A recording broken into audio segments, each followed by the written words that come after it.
Bismillah. Assalamualaikum warahmatullahi wabarakatuh.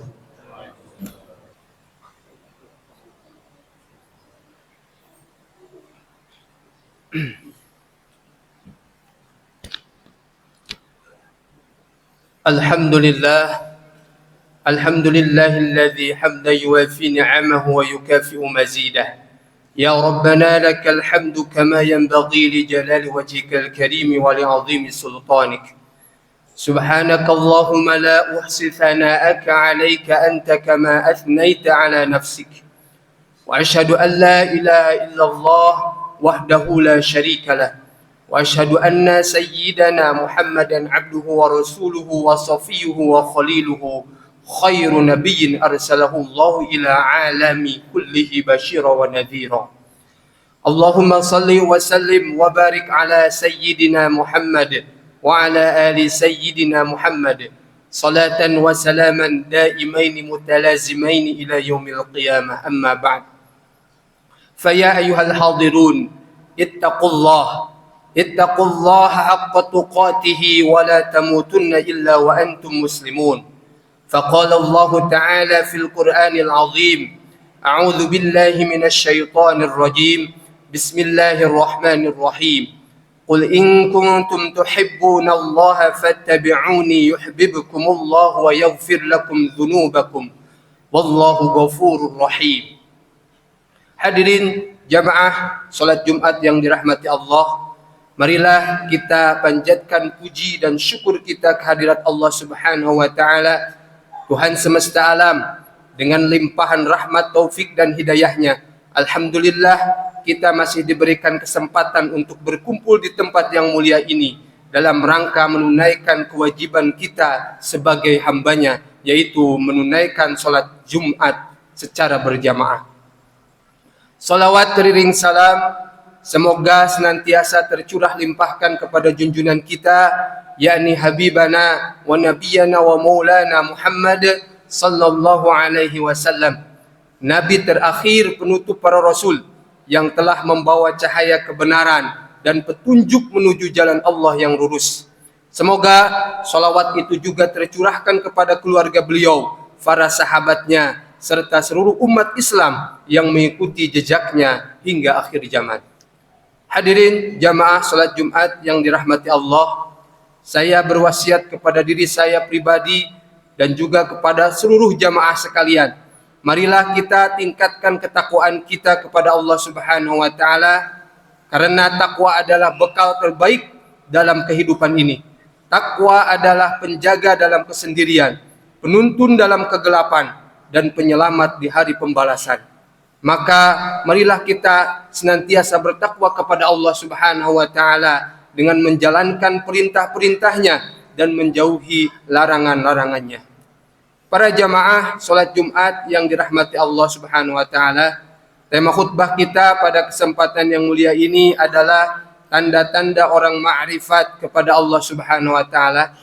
Tema ini diambil dari kitab Nasaihul Ibad karya Syekh Nawawi Al-Bantani pada maqalah ke-51 yang berbunyi wal maqalatu hadiyatu wal khamsuna, dan maqalah ke-51 qala Dhunnuni al-Misri radhiyallahu anhu, telah berkata Dhunnun al-Misri radhiyallahu anhu, al-arifu billahi ta'ala asirun, orang yang ma'rifat, orang yang kenal kepada Allah itu asirun, terpenjara, ay marbutun bihubbihi, yakni terikat dengan cintanya kepada Allah Subhanahu wa taala.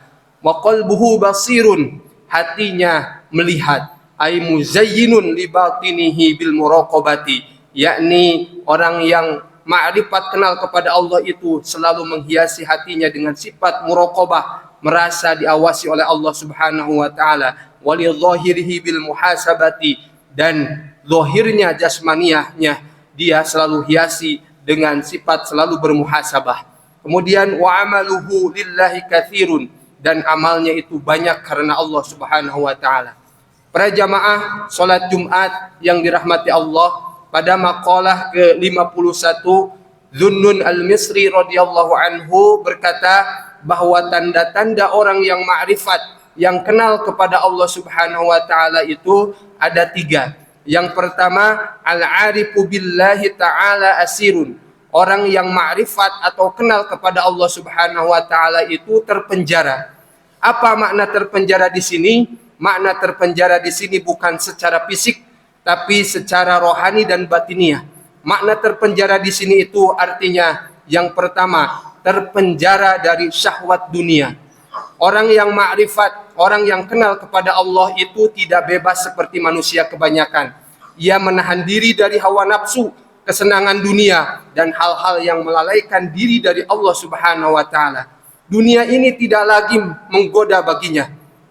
Ia seperti orang yang terpenjara karena tidak bebas menikmati hiburan dunia, tidak tertarik pada pujian manusia, tidak ingin dikenal, dipuji atau dihormati manusia. Dia menjaga lisannya, pandangannya, dan hatinya dari berbuat dosa dan maksiat kepada Allah Subhanahu wa taala. Kemudian makna yang kedua dari asirun, dari terpenjara itu artinya adalah terpenjara dalam ketaatan kepada Allah Subhanahu wa taala. Orang yang ma'rifat, yang kenal kepada Allah Subhanahu wa taala itu dia seolah-olah terkungkur, dia terkurung dalam ibadah, zikir, tafakur, dan khidmat kepada agama. Dia selalu ada dalam taat kepada Allah Subhanahu wa taala. Bagi orang awam mungkin ini terlihat seperti hidup yang sempit, tapi bagi mereka yang ma'rifat, yang kenal kepada Allah, itulah kebebasan yang sejati. Kemudian makna asirun yang ketiga, makna terpenjara di sini artinya terpenjara karena beban amanah spiritual. Orang yang ma'rifat, yang kenal kepada Allah itu dia merasa berat memikul beban amanah ruhaniyah. Dia takut lalai, takut riya, takut tersesat setelah diberi petunjuk. Orang biasa mereka merasa bebas saat bisa menikmati semua hal duniawi. Tapi orang yang ma'rifat, orang yang kenal kepada Allah, dia merasa bahaya ketika terlalu menikmati dunia karena bisa memalingkan hatinya dari Allah Subhanahu wa taala.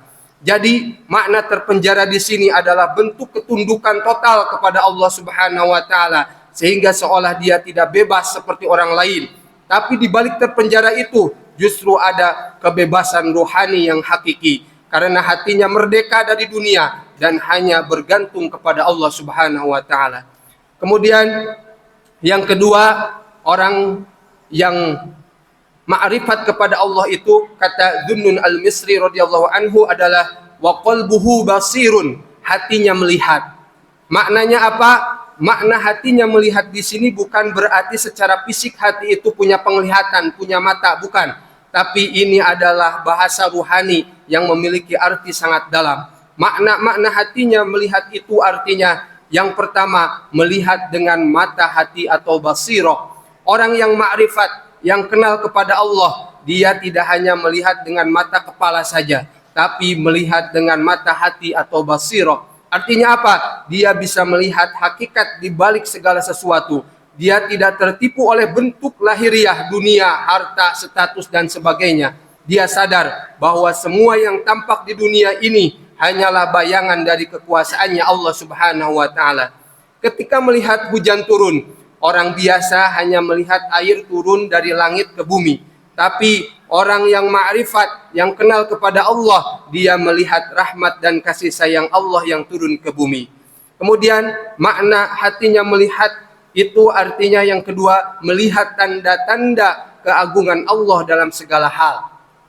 Orang yang ma'rifat, yang kenal dengan Allah, hatinya mampu melihat ayat-ayat atau tanda-tanda kekuasaan Allah di setiap ciptaannya. Hatinya selalu tertuju kepada Allah Subhanahu wa taala meskipun matanya memandang dunia.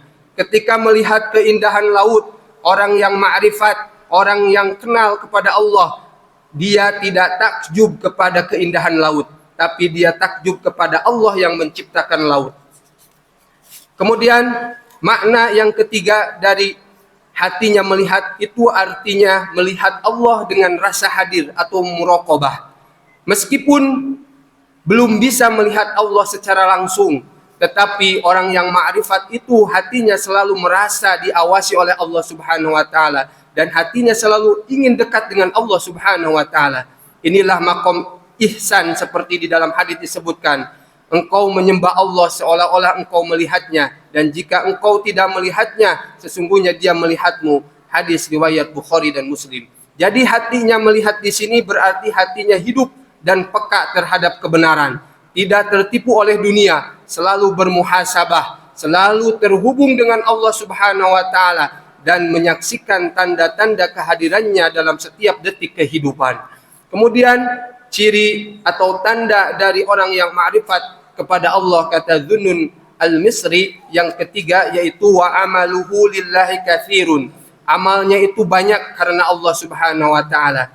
Makna amalnya banyak karena Allah Subhanahu wa taala itu artinya yang pertama, banyak beramal karena Allah semata. Orang yang ma'rifat, kualitas amalnya itu selalu ikhlas. Dia selalu istiqomah dan semua amalnya ditunjukkan hanya kepada Allah Subhanahu wa taala. Bukan karena riya, bukan ingin dipuji atau karena mengejar duniawi. Jadi semua amalnya, baik yang besar atau kecil, selalu diarahkan untuk mencari ridhonya Allah Subhanahu wa taala. Kemudian makna dari amalnya banyak karena Allah Subhanahu wa taala itu artinya semua aktivitasnya itu dihitung sebagai ibadah. Bagi orang yang ma'rifat, yang kenal kepada Allah Subhanahu wa taala, hidupnya sudah menjadi ibadah total. Tidurnya diniatkan untuk menyegarkan tubuh agar kuat beribadah kepada Allah Subhanahu wa taala. Makan dan minumnya untuk menjaga stamina agar bisa taat kepada Allah Subhanahu wa taala. Kerjanya untuk menafkahi keluarga dengan cara halal supaya mendapat ridho dari Allah Subhanahu wa taala. Silaturahim, menolong orang lain, senyum, semuanya diniatkan karena Allah Subhanahu wa taala. Kemudian makna yang ketiga dari amalnya banyak karena Allah Subhanahu wa taala itu maksudnya adalah amalnya tersembunyi tapi bernilai besar di sisi Allah Subhanahu wa taala. Orang yang ma'rifat justru banyak amalnya yang tidak diketahui orang lain karena dia lebih suka beramal secara diam-diam untuk menjaga keikhlasan. Dia takut amalnya rusak karena pujian manusia. Amal mereka kadang sederhana tapi bernilai tinggi di sisi Allah Subhanahu wa taala. Karena apa? Karena keikhlasan dan penghayatannya. Jadi amalnya banyak karena Allah Subhanahu wa taala itu bermakna bahwa dia selalu beramal dengan tujuan mencari ridho Allah Subhanahu wa taala. Dia menjadikan hidupnya penuh dengan ibadah, bukan hanya ritual tapi juga sosial. Dia tidak lelah dan tidak puas dengan amal sedikit. Dia selalu menjauhkan amalnya dari riya dan dia selalu ingin mendekat kepada Allah Subhanahu wa taala. Mudah-mudahan kita semua diberikan kemampuan oleh Allah Subhanahu wa taala untuk bisa ma'rifat kepada Allah Subhanahu wa taala sehingga kita bisa terus taat, tunduk dan banyak beribadah kepada Allah Subhanahu wa taala. Amin ya rabbal alamin. Barakallahu li wa lakum fil Qur'anil azim wa nafa'ani wa iyyakum bima fihi minal ayati wadh-dhikril hakim wa taqabbala minni wa minkum tilawatahu innahu huwas samiul alim. وأقول قولي هذا وأستغفر الله لي ولكم ولسائر المسلمين والمسلمات فاستغفروه إنه هو الغفور الرحيم.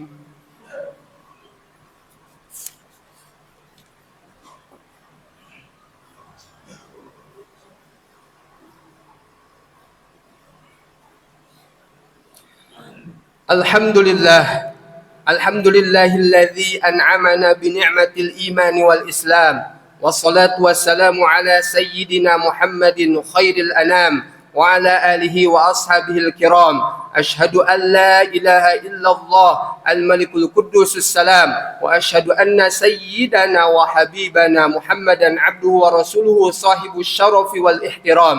أما بعد فيا أيها الناس أوصيكم ونفسي بتقوى الله فقد فاز المتقون. فقال الله تعالى إن الله وملائكته يصلون على النبي يا أيها الذين آمنوا صلوا عليه وسلموا تسليما. اللهم صل وسلم على سيدنا محمد وعلى آل سيدنا محمد كما صليت على سيدنا إبراهيم وعلى آل سيدنا إبراهيم وبارك على سيدنا محمد وعلى آل سيدنا محمد كما باركت على سيدنا إبراهيم وعلى آل سيدنا إبراهيم في العالمين إنك حميد مجيد. اللهم وارض عن الخلفاء الراشدين وعن أصحاب نبيك أجمعين والتابعين وتابع التابعين وتابعهم إلى يوم الدين. اللهم اغفر للمسلمين والمسلمات والمؤمنين والمؤمنات. اللهم ادفع عنا الغلاء والوباء والطاعون والأمراض والفتن ما لا يدفعه غيرك عن بلدنا هذا إندونيسيا خاصة وعن سائر بلاد المسلمين عامة يا رب العالمين. ربنا آتنا في الدنيا حسنة وفي الآخرة حسنة وقنا عذاب النار. عباد الله إن الله يأمر بالعدل والإحسان وإيتاء ذي القربى وينهى عن الفحشاء والمنكر والبغي يعظكم لعلكم تذكرون فاذكروا الله العظيم يذكركم واشكروه على نعمه يزدكم ولذكر الله أكبر. أقم الصلاة.